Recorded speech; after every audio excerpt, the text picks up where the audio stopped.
Assalamualaikum anak-anak, selamat datang di channel Ibu.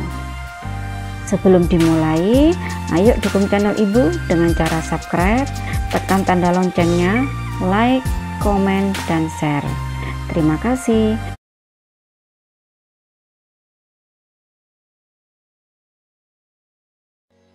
Oke anak-anak, kita lanjutkan ya belajarnya, mengerjakan latihan soal ujian sekolah mata pelajaran IPS. Di video kali ini kita khusus membahas soal nomor 11 sampai 20. Nomor 11. Bu Dewi seorang pedagang pakaian anak-anak di pasar grosir. Di pasar tersebut terdapat koperasi simpan pinjam yang beranggotakan para pedagang termasuk Bu Dewi. Untuk meningkatkan usahanya, Bu Dewi meminjam dana di koperasi ini. Pertanyaannya, berdasarkan ilustrasi tersebut, manfaat koperasi adalah A. Memperluas kesempatan kerja, B. Mengembangkan usaha anggota, C. Meningkatkan keterampilan anggota, D. Meningkatkan kepedulian sosial anggota. Perlu kalian ketahui, ilustrasi pada soal menunjukkan kegiatan usaha koperasi simpan pinjam atau KOSPIN. KOSPIN berperan dalam melayani jasa simpanan dan pinjaman anggota. Pada ilustrasi soal, KOSPIN melayani pinjaman modal kepada Bu Dewi sebagai anggota koperasi untuk mengembangkan usahanya. Dengan demikian, koperasi bermanfaat untuk mengembangkan usaha anggota melalui pinjaman modal dengan bunga ringan. Jadi jawaban yang tepat itu adalah B, yaitu mengembangkan usaha anggota. Soal nomor 12. Daerah Sukamulya menjadi sentra perkebunan teh. Di daerah ini terdapat koperasi produsen yang beranggotakan petani teh. Pengurus koperasi berinovasi menciptakan produk yang bernilai jual tinggi dari bahan teh. Pertanyaannya, dari ilustrasi tersebut, usaha yang dapat dikembangkan koperasi adalah A. Menyediakan pupuk bagi petani teh, B. Melayani pinjaman dengan bunga ringan, C. Menjual bibit teh berkualitas kepada petani, D. Mengolah teh menjadi produk teh kemasan. Perlu kalian ketahui, kata kunci pada soal adalah inovasi produk dari daun teh. Pengurus koperasi ditantang untuk meningkatkan nilai ekonomi teh dengan menciptakan produk inovatif. Sebagai contoh, pembuatan kemasan akan bernilai ekonomi lebih tinggi daripada hanya dijual dalam bentuk daun teh. Sedangkan pilihan A, B, dan C tidak tepat karena kegiatan tersebut tidak menambah nilai ekonomi teh. Jadi jawaban yang tepat itu adalah D, yaitu mengolah teh menjadi produk teh kemasan. Nomor 13. Dalam perekonomian nasional, pemerintah berperan mencegah penguasaan sumber daya alam oleh perusahaan swasta. Pertanyaannya, upaya yang dilakukan pemerintah terkait peran tersebut adalah A.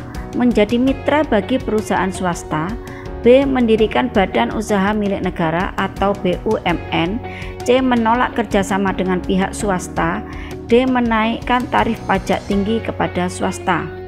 Perlu kalian ketahui, salah satu tujuan pemerintah mendirikan badan usaha milik negara atau BUMN adalah mencegah monopoli pihak swasta sesuai amanat Undang-Undang Dasar 1945 pasal 33 bahwa pengolahan sumber daya alam yang bersifat vital dikelola negara untuk sebesar-besarnya kemakmuran rakyat. Oleh karena itu, pemerintah mendirikan BUMN untuk mengelola sumber daya alam yang selanjutnya digunakan untuk memenuhi kebutuhan rakyat. Jadi jawaban yang tepat adalah B, yaitu mendirikan badan usaha milik negara atau BUMN. Nomor 14. Suku-suku bangsa di Indonesia harus menjunjung tinggi sikap saling menghargai. Pertanyaannya, sikap ini dapat ditunjukkan dengan cara A. Menyeragamkan budaya suku bangsa di Indonesia, B. Menganggap hanya suku sendiri yang paling unggul, C. Menyatukan setiap keragaman dalam masyarakat, D. Meningkatkan interaksi tanpa mempermasalahkan perbedaan. Perlu kalian ketahui, salah satu sikap yang dapat dikembangkan untuk menghargai keragaman suku bangsa adalah meningkatkan interaksi tanpa mempermasalahkan perbedaan. Dengan saling berinteraksi antar suku bangsa, setiap suku akan saling memahami dan menghargai satu sama lain. Kondisi ini akan mempererat persatuan dan kesatuan antar suku bangsa di Indonesia. Jadi jawaban yang tepat adalah D, yaitu meningkatkan interaksi tanpa mempermasalahkan perbedaan. Nomor 15, perhatikan ilustrasi berikut. Bu Sinta yang berasal dari Aceh menggemari tarian suku Dayak. Ia ingin menularkan kepandaiannya menari tarian suku Dayak kepada anak-anak di lingkungan sekitarnya. Oleh karena itu, ia mendirikan sanggar tari. Sanggar tari yang dibuka Bu Sinta mengajarkan anak-anak tari Dayak tanpa dipungut biaya. Banyak anak yang belajar tari suku Dayak kepada Bu Sinta. Pertanyaannya, perilaku Bu Sinta yang patut dicontoh berdasarkan ilustrasi tersebut adalah A. Mengembangkan budaya daerahnya, B. Mengadakan perlombaan tari Dayak, C. Mengajarkan budaya kepada masyarakat, D. Meningkatkan kekayaan budaya suku Dayak. Perlu kalian ketahui, ilustrasi pada soal menjelaskan Bu Sinta mendirikan sanggar tari untuk mengajarkan tari Dayak pada anak-anak. Selain itu, Bu Sinta tidak memungut biaya dalam mengajar, sehingga banyak anak yang tertarik belajar tari Dayak. Sikap tersebut patut dicontoh karena dapat melestarikan budaya daerah. Dengan demikian, jawaban yang paling tepat ditunjukkan oleh pilihan C, yaitu mengajarkan budaya kepada masyarakat. Nomor 16, kain tradisional seperti batik, ulos, tenun, dan songket merupakan hasil budaya yang perlu dikembangkan. Pertanyaannya, salah satu cara mengembangkan hasil budaya tersebut adalah A. Mengkreasikan kain tradisional dalam bentuk busana modern, B. Memproduksi kain tradisional dari bahan yang lebih murah, C. Memproduksi kain tradisional dengan mesin modern, D. Mengekspor kain tradisional ke berbagai negara. Perlu kalian ketahui, salah satu upaya untuk mengembangkan budaya daerah adalah mengkreasikannya dengan budaya modern. Sebagai contoh, kain tradisional Indonesia dikreasikan dalam busana modern. Dengan cara seperti ini, kain tradisional akan lebih menarik. Kondisi demikian dapat mendorong minat wisatawan untuk membeli kain tradisional. Jadi jawaban yang tepat itu adalah A, yaitu mengkreasikan kain tradisional dalam bentuk busana modern. Nomor 17, keragaman budaya di Indonesia menjadi daya tarik wisatawan asing. Pertanyaannya, dampak positif kondisi tersebut di bidang ekonomi yaitu A. Meningkatkan investasi asing, B. Memperoleh pinjaman luar negeri, C. Membuka lapangan pekerjaan baru, D. Meningkatkan anggaran belanja negara. Perlu kalian ketahui, keragaman budaya Indonesia mampu menarik wisatawan domestik dan mancanegara. Banyak wisatawan yang berkunjung dapat meningkatkan perekonomian masyarakat sekitar. Selain tempat pentas seni budaya, objek wisata alam yang dikelola dengan baik akan membuka lapangan pekerjaan baru bagi masyarakat sekitarnya.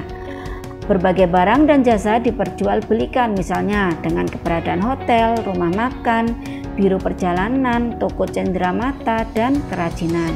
Dengan demikian, masyarakat mampu memperoleh pekerjaan dan mengembangkan usaha. Jadi jawaban yang tepat adalah C, yaitu membuka lapangan pekerjaan baru. Nomor 18, perhatikan ilustrasi berikut. Pak Ahmad seorang perajin kayu. Oleh karena kecintaannya terhadap budaya Indonesia, Pak Ahmad membuat replika beberapa rumah adat di Indonesia. Hasil kerajinannya tersebut ia berikan kepada rekan bisnisnya di luar negeri agar mengenal budaya Indonesia.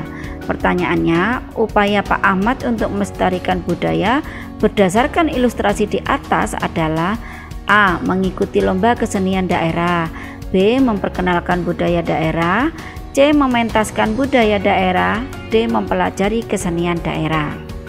Perlu kalian ketahui, inti ilustrasi pada soal adalah Pak Ahmad mengenalkan budaya Indonesia dengan cara memberikan replika rumah adat kepada rekan bisnisnya di luar negeri. Memperkenalkan budaya kepada masyarakat luar negeri juga merupakan upaya pelestarian budaya Indonesia, karena masyarakat dunia menjadi mengenal budaya Indonesia. Jadi jawaban yang tepat itu adalah B, yaitu memperkenalkan budaya daerah. Nomor 19. Nasionalisme sangat dibutuhkan dalam kehidupan masyarakat Indonesia yang beragam. Pertanyaannya, contoh sikap menjunjung tinggi nasionalisme adalah A. Belajar dengan tekun agar memperoleh nilai bagus. B. Menggunakan bahasa Indonesia dalam percakapan sehari-hari. C. Bergaul dengan semua teman tanpa membedakan status sosial. D. Menolong teman yang sedang tertimpa musibah. Perlu kalian ketahui, nasionalisme adalah sikap mencintai bangsa dan negara sendiri. Oleh karena itu, sikap nasionalisme harus dipraktikkan dalam kehidupan sehari-hari untuk menunjukkan kecintaan terhadap bangsa dan negara. Salah satu tindakan yang mencerminkan nasionalisme adalah menggunakan bahasa Indonesia dalam kehidupan sehari-hari. Jadi jawaban yang benar adalah B, yaitu menggunakan bahasa Indonesia dalam percakapan sehari-hari. Nomor 20. Menghargai keragaman harus senantiasa diterapkan dalam kehidupan sehari-hari, termasuk dalam berorganisasi.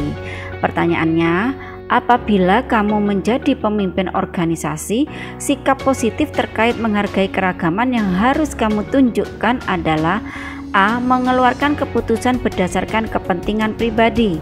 B. Menghindari tugas yang bukan menjadi kewajiban. C. Menjalankan kepemimpinan sesuai pemikiran sendiri. D. Mendengarkan masukan dari semua anggota.